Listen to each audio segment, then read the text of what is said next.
আজ বৈশাখ মাসের প্রথম দিন, বাংলা নতুন বছরের শুরু। বাংলা বর্ষপঞ্জিতে যুক্ত হবে নতুন বাংলা বর্ষ 1432 বঙ্গাব্দ। বৈশাখ আর বাঙালি মিলেমিশে একাকার বাংলায়, তাই পহেলা বৈশাখ নিয়ে উচ্ছ্বাসের যেন শেষ নেই বাঙালির।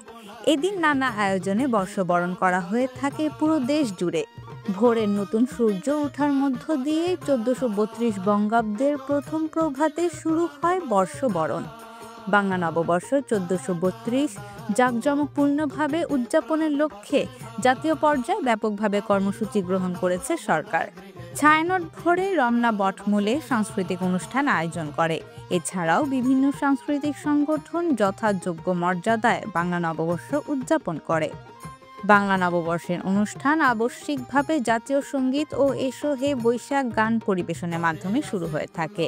পহেলা বৈশাখের বর্ষবরণ অনুষ্ঠানে বাঙালির অসাম্প্রদায়িক এবং গণতান্ত্রিক চেতনার বহিঃপ্রকাশ ঘটতে থাকে।